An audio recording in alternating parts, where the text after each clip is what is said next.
오늘 우리가 볼 말씀은 사무엘상 1장 15절부터 21절이죠. 21절까지 보도록 하겠습니다. 1장 15절 1장 15절부터 21절입니다. 바세바가 이에 침실에 들어가 왕에게 이르니 왕이 심히 늙었으므로 수냄 여자 아비삭이 시종들더라. 바세바가 몸을 굽혀 왕께 절하니 왕이 이르되 어찌 됨이냐. 그가 왕께 대답하되 내 주 왕이여, 왕이 전에 왕의 하나님 여호와를 가리켜 여종에게 맹세하기를 내 아들 솔로몬이 반드시 나를 이어 왕이 되어 내 왕위에 앉으리라 하셨거늘 이제 아도니아가 왕이 되었어도 내 주 왕은 알지 못하나이다. 그가 수수와 살찐 송아지와 양을 많이 잡고 왕의 모든 아들과 제사장의 아비아달과 군사령관 요압을 청하였으나 왕의 종 솔로몬은 청하지 아니하였나이다. 내 주 왕이여, 온 이스라엘이 왕에게 다 주목하고 누가 내 주 왕을 이어 그 왕위에 있을지를 공포하시기를 기다리나이다. 그렇지 않으면 내 주 왕께서 그의 조상들과 함께 잘 때 나와 내 아들 솔로몬은 죄인이 되리이다. 자, 지금 바세바의 간청이죠. 빨리 솔로몬을 왕에 옹립하는 그런 공식적인 어나운스먼트가 있어야 되겠다. 거기에 대한 얘기를 하고 있는 거죠. 먼저 이 바세바가 침실에 들어가서 왕이 이르니 왕이 심히 늙었으므로 하는 거죠. 지금 이 말은 뭘 상징하느냐, 의미하느냐. 지금 다윗이 노쇠에 있단 말이에요. 그러니까 판단이 좀 흐려질 수 있잖아요. 그걸 은연중에 지금 내비치고 있는 것이죠. 그래서 바세바가 이 왕을, 다윗 왕을 좀 일깨워주려고 하는 그런 의도가 엿보이죠. 이 침실에 들어갔다는 것은 왕이 이 어전에서 진물을 보지 못하고 거의 침실에만 있었다는 것을, 그 상황을 보여주는 거예요. 그러니까 이런 상황을 통해서 다윗이 지금 바깥 소식에 어두웠을 수 있다는 것과 나단이 먼저 바세바를 통해서 이 보고를 해야 됐던 그런 까닭이 여기 나타나는 것이죠. 그래 보니까 수냄 여자 아비삭이 시종하고 있었다. 이 말을 든 이유는 뭘까요? 바로 왕의 거동이 부축을 받아야 할 정도였다는 것을 또 비춰주는 것이죠. 다윗이 침실에서 거의 살다시피 했다는 거죠. 근데 그 앞에 가서 바세바가 몸을 굽혀 왕께 절했다. 이렇게 말하고 있어요. 왕궁의 예절이죠. 왕 앞에 모든 부인을 비롯한 왕비를 비롯한 모든 신하는 다 무릎을 꿇고 절하는 그런 모습 우리가 사극에서 많이 보지 않습니까? 영화에서도 보고. 비록 늙고 쇠약해진 왕이지만 아직은 다윗이 엄연한 이스라엘의 통치자다. 그렇잖아요. 아직 뭐 다윗이 죽지 않았으니까. 근데 아도니아는 다윗을 무시하고 스스로 왕이 된다 선포하고 다윗이 인정하도록 강요하고자 하는 그런 왕들이 있었죠. 역사적으로 보면. 아버지가 하야하도록 상황을 만드는 조선시대도 있었고 세조가 대표적인 그런 왕이 아닙니까? 역사적으로 어느 나라에나 이런 왕들이 있죠. 그런데 지금 상황을 보면 어찌미냐는 질문을 들어보면 왕은 전혀 상황 파악이 안 되고 있는 거예요. 동시에 바세바가 온 것을 굉장히 반가워하고 있었다. 여전히 바세바를 총애하고 있었음을 우리가 발견할 수가 있는 것이죠. 17절에 이렇게 말합니다. 내 주 왕이 전에 왕의 하나님 여호와를 가리켜 여종에게 맹세하시기를 내 아들 솔로몬이 반드시 나를 이어 왕이 되어 내 왕위에 앉으리라 하셨거든. 이거 굉장히 지금 중요한 말을 하는 거예요. 지금 바세바가 얘기하고 있는 것이 뭐예요? 다윗이 언젠가 하나님 앞에서 솔로몬에게 왕위를 물려주겠다고 맹세했다는 것을 리마인드 시키는 거잖아요. 근데 앞서서도 몇 번 얘기했지만 다윗이 이러한 맹세를 했다는 것이 사무엘 하에 안 나와요. 성경에 그런 얘기가 없어요. 우리가 추측한데 이 말이 공식적으로 선포한 것은 아니고 사적으로, 즉 밧세바에게 은밀히 맹세한 것일 수 있다는 거예요. 그럴 수 있잖아요. 왕이 특별히 사랑하는 후궁들에게 그런 말들을 하잖아요. 모든 왕자에게든 채스를 준다는 그 의미도 있겠지만, 공식적으로 이렇게 선포했다면 이미 이스라엘이 다 아는 것이고 아도니아가 감히 이렇게 대놓고 반역을 할 수는 없지 않겠습니까? 그러니까 또 20절에 보면은 온 이스라엘이 차기 왕에 대한 왕명이 선포되기를 기다립니다. 솔로몬을 공식적으로 차기 왕으로 선포해 주십시오. 이렇게 부탁하는 내용으로 봐도 공식적으로는 다윗이 그런 맹세를 한 적이 없었을 것이라는 거예요. 그 다윗 입장에서는 차기 왕을 정하는 문제가 국가의 장래가 달린 중차대한 문제 아닙니까? 여전히 고민하고 있었을 수도 있다는 거예요. 거의 모든 왕이 그렇죠. 죽기 직전에 왕위를 내주지 않습니까? 그런데 왕을 자극하는 말이 하나 나와요. 바로 왕이 하나님 여호와를 가리켜 맹세하지 않았습니까? 이건 여러 가지 의미죠. 먼저 다윗이 왕이지만 그보다 높으신 하나님께 종속되어 있는 존재라는 것을 일깨워주는 거예요. 따라서 하나님을 가리켜 맹세하는 것은 반드시 지켜야 하지 않느냐, 의무다 하는 거죠. 그걸 일깨워주는 것이죠. 왕이 그걸 저버리지는 않겠죠 하는 은근한 그런 책망이죠. 또 이 신정 왕정 국가 체제는 이스라엘 새 사회에 있어서 왕은 하나님으로부터 임명받은 대리자이다 하는 거. 또 이스라엘의 절대적 군주는 사실은 여호와 하나님이시다 하는 그런 믿음을 반영하는 거예요. 그들은 그렇게 생각해요. 지금도 그렇게 생각할 거예요, 아마. 그리고 이제 밧세바가는 다윗이 분노할 수밖에 없는 말을 합니다. 그 18절이에요. 이제 아도니아가 왕이 되었어도 내 주 왕을 알지 못하나이다. 저는 이런 의심은 해요. 정말 몰랐을까? 근데 어쨌든 간에 이걸 지금 자극하는 거죠. 먼저 내 주 왕, 다윗이 왕이라는 것을 다시 한번 일깨워주면서 그 왕에게 반역하는 자가 있습니다. 자극하는 거죠. 이렇게 이런 존칭이 반복된다는 것은 뭘 의미하냐? 지금 상황이 긴급하다는 거예요. 그리고 간절한 호소로 지금 이 밧세바가 다윗 왕에 나가고 있다는 거예요. 그러면서 존경받는 지도자 다윗의 엄연한 위치를 상기시키는 것이라니까요. 그러므로 최고 통치자 다윗의 뜻을 무시하고 스스로 왕이 오르고자 하는 아도니아의 방자함, 불법성, 이것을 지금 은연중에 부각시키는 거죠. 감히 왕이 엄연히 살아있는데 반역하는 자가 있습니다. 그거 모르셨습니까? 하는 거죠. 그리고 19절에는 뭐라 그럽니까?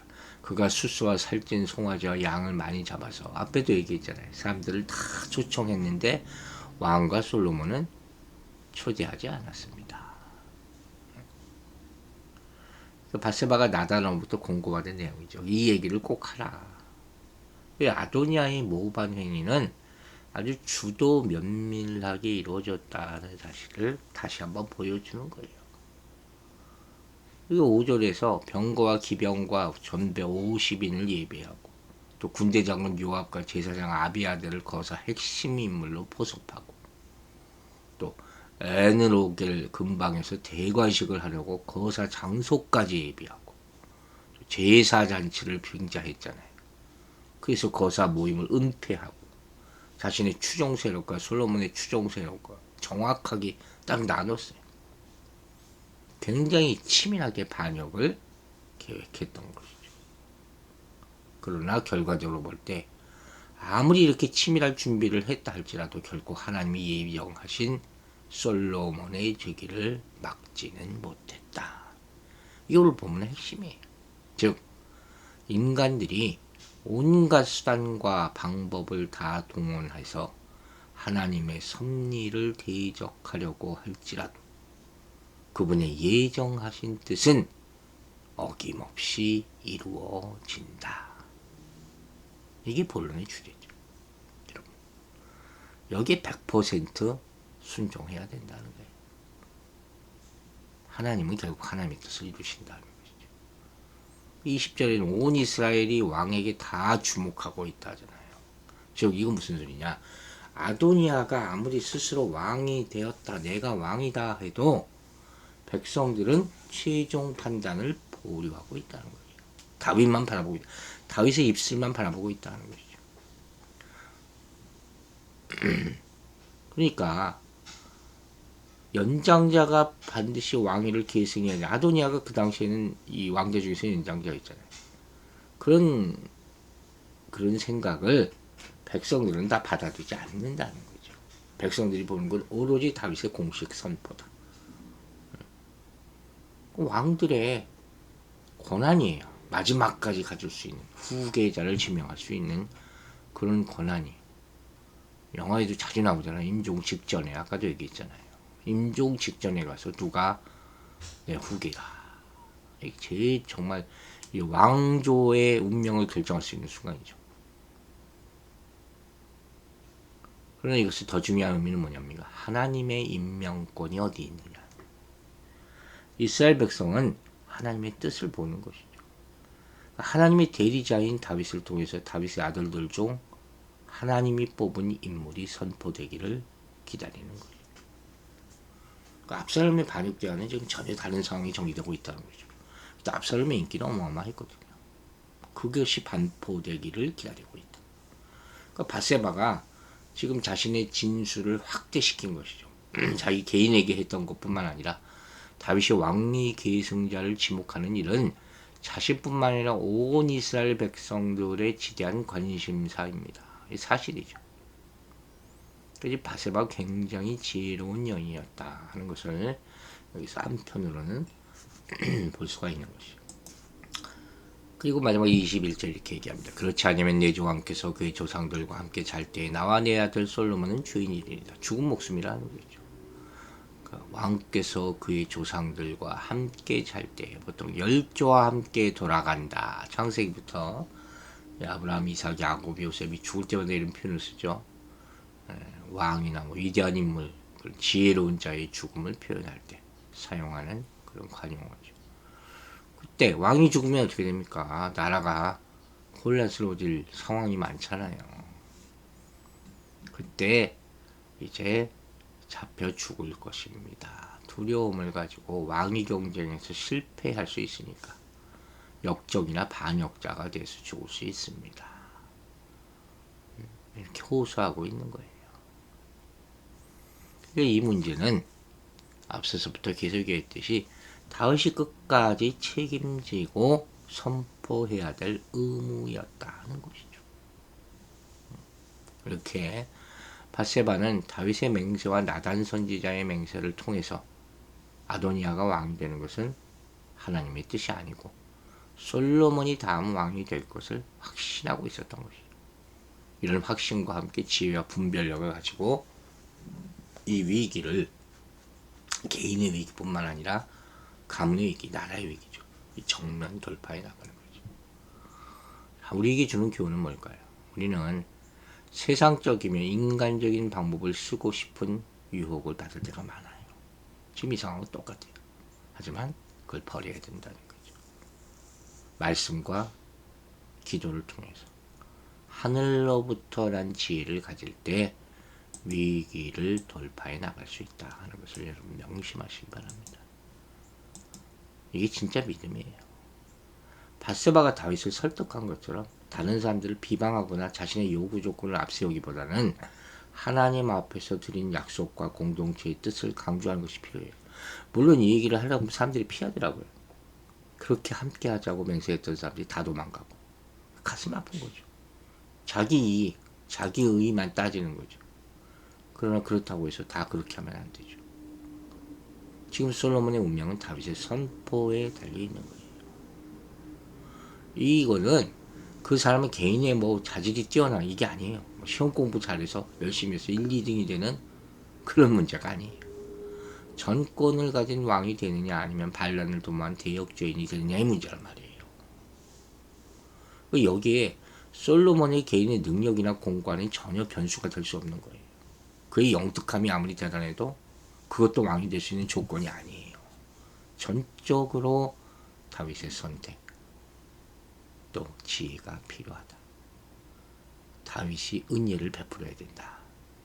여러분 이게 이걸 명심하세요. 믿을 것이 있다면 나단과 밧세가 가서 다윗을 찾아가서 요청할 약속, 옛날에 했는지 안 했는지도 모르는 그것뿐이잖아요. 그럼 이 상황이 참 중요해요. 왜? 이것이 우리 그리스도인의 실존이에요. 이 현실이에요. 세상은 하나님의 약속을 모르잖아요. 우리 그리스도와 함께 왕노릇 하든지 아니면 심판받든지 둘 중에 하나잖아요. 중간은 없는 거예요. 근데 이렇게 선택되는 이 결정은 전적으로 하나님의 은혜임을 명심하시라는 거예요. 믿을 것 하나뿐이에요. 우리가 믿을 거는. 그게 뭐냐? 보혈로 새 언약을 세우신 예수 그리스도의 공로. 이걸 붙잡으라는 거예요. 그걸로 우린 구원받는 거니까. 솔로몬이 그랬던 것보다도 더 간절하게 우리는 예수님을 붙잡아야 돼요. 왕은 되고자 하는 자가 되는 게 아니에요. 선택돼야 되는 것이죠. 자질이 있다고 해서 지지를 받는다고 해서 아도니아도 거의 왕이 될 뻔하잖아요. 솔로몬이 뭐 한 게 뭐 있어요. 그 어린 나이에 성경으로 보면. 그러나 하나님의 선택으로 하나님의 뜻대로 이렇게 세워지는 것입니다. 이걸 명심하시고 전적인 하나님의 은혜만 바라보고 따르는 여러분과 저가 되기를 주 이름으로 축원합니다. 기도하겠습니다. 아버지 하나님 감사합니다. 솔로몬이 왕으로 옹립되는 과정 가운데서 큰 하나님의 뜻을 바라보게 하심을 감사드립니다. 물론 밧세바 이 지혜가 있었고 또 하나님과의 맹세를 리마인드 해주는 그런 결단이 있었지만 결국 결정은 하나님이 하십니다. 우리는 항상 위로부터 난 지혜를 구해야 할 것으로 믿습니다. 우리에게 지혜를 허락하여 주시옵소서. 전적인 하나님의 은혜만 구하게 하여 주시고 그 모든 결정에 순종하게 하여 주시옵소서. 은혜가 아니면 살 수 없습니다. 오늘도 내일도 이 말씀을 깊이 묵상하게 하여 주시고 하나님의 선택 가운데 우리 이름이 꼭 불려지기를 간절히 바라오니 은혜 내려 주시옵소서. 오늘 하루도 우리 성도들 눈동자와 같이 지켜주시고 그 은혜와 사랑을 누릴 수 있는 진정한 하나님의 백성으로 살아가게 도와주시옵소서. 우리의 공로가 아니라 오로지 하나님의 은혜로 말미암아 구원받음을 감사드리며 예수 그리스도의 이름으로 기도했습니다. 아멘.